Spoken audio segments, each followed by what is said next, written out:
Welcome to the Tea Time Podcast, where it's all about taking a few healthy minutes each day just for you. With your host, Sharissa Bradley. Hello, and welcome back to another episode for the Tea Time Podcast. My name is Sharissa Bradley, and I am so excited that you are here joining along for the journey where we are revisiting Journey Back to Health to just help touch on some of these health points that maybe we can all use a little bit of encouragement. This episode is all about Chapter 7, and Chapter 7 is called the Superhero Complex. And what I mean when I wrote this chapter, and what I mean when I specifically wrote that chapter head, is that some of us, not to name any names, me, tend to be on the side of like, everything is perfect. I can do everything. I can get everything done, and nothing is ever going to stop me. And I call that superhero cape, where we feel like we can just do everything and get it all done and be everything to everyone. But what ends up happening, what I found for myself, is that when I am wearing that superhero cape and I am doing everything and I am being a rock star for everyone else, what tends to suffer the most is my physical health, my sleep, my exercise, my water and food intake. All of those things go down when I'm wearing that superhero cape to keep everybody else around me lifted up. This chapter is very short and very mighty, and the encouragement here is to take off the cape, lose the cape, let go of the cape. Only try to be a superhero to yourself, because it is so challenging these days to try to meet everybody else's needs and to try to be that superhero and to get everything done, when really what we have to come back to and focus on is that our needs have to be met before we are able to meet the needs of anyone else. And it's so cliche, but we talk about the putting the oxygen mask on first, because if you're on the plane and there's no oxygen and now all of a sudden you've suffocated, you are no help to anyone else around you. And that's where that comes from. And when we do these little minute things that don't seem so big at the time, like, I'm just going to go help my friend. I'm just going to go do this one task. I'm just going to take care of these needs and meet the needs of these people and say yes to these events that maybe don't fit in my schedule because I'm trying to be a certain person for those who are around me. And not that that's a bad thing. I definitely think that as a mother, I want to be there for my children. I want to meet their needs, and I want to have them experience a really fun and enriching childhood, but it can't always come at the expense of my health and my sacrifices. When they're younger and they need you for complete and utter survival, there's definitely some leniency there when it comes to kind of not meeting our own needs. And I think as a society as a whole, we just say like, okay, well, you've got a newborn at home, so maybe it's going to be like 3 or 4 months before you can meet your needs again.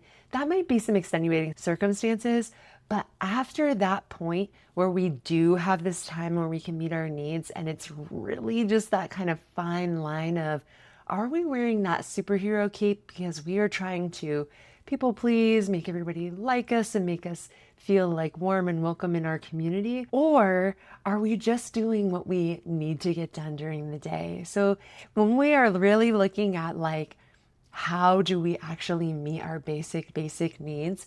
If there are things that are being neglected, like sleep, food, rest, getting your own self-care time in, then chances are you're probably wearing that superhero cape the same way that I was. And I often find myself and have to like remind myself like, hey, no, my needs are important. My time is important. My health and my rest is also important. In this chapter, I encourage you to write what I call a joy list. And what that is just like a list of things, literally a physical list of things that bring you joy. Maybe it's walking the dog or having a special meal that nobody else in the family likes, but you love and you've sacrificed so that they don't have to like, oh, mom, I hate that meal. So maybe it's something like that, and it's a special thing that's just for you. Or maybe it's gardening or painting or sewing or watching your favorite show on Netflix, what tasks, once you're done with them, make you feel better inside?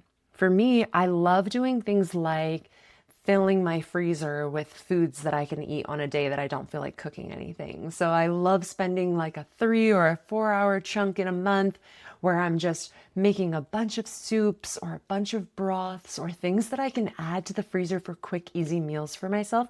And when I'm done, I always feel this sense of accomplishment and joy and preparation of taking care of myself. So it brings me joy and it goes on that list. But I also love smaller things like reading or sitting with my dog and watching a show together. So, what types of things would go on your joy list? And these can be some big things and some smaller things, some ideas that would maybe only take you 2 or 3 minutes to get that feeling of I'm taking care of myself and I'm packing on just a little bit of joy in my day, where maybe most of your day consists of taking care of other people. What are some things that just specifically bring you joy? So that's the challenge in this chapter, is to really focus just a few minutes and quickly write down a list of just the first things that come to mind. Don't make this a task that you feel burdened by, because it really isn't meant to be that. It really is just a way to quickly switch yourself from wearing the superhero cape and taking care of everybody else to switching into just a quick moment of joy. And maybe you can be inspired to write 10 things on this list. And it would be helpful to just memorize those things and know what it is that brings you joy. But in the meantime, keep this list somewhere handy. If you work from a computer, maybe write it on a Post-it note and stick it to the side of the computer so that you can see this quickly when you start to feel yourself wearing that cape of taking care of everyone else and not meeting your own needs and not bringing yourself joy and not taking a moment of bliss just for yourself.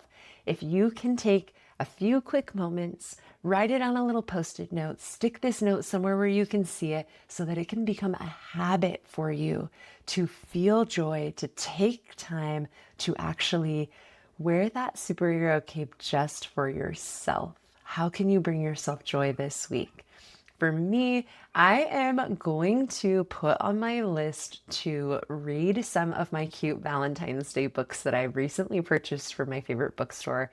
And I've just been letting them sit on the shelf because I've been wearing that cape and trying to take care of everyone else's needs. And if I'm going to ask you to take it off this week, I'm going to give myself permission to do the same.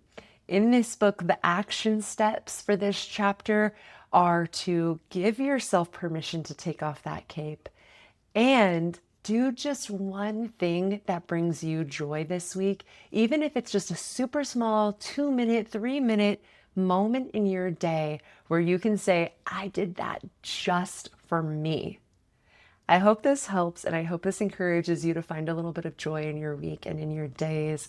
And I will see you all on another episode next week. Bye. Thank you for spending your tea time with us. Be sure to subscribe so you never miss an episode.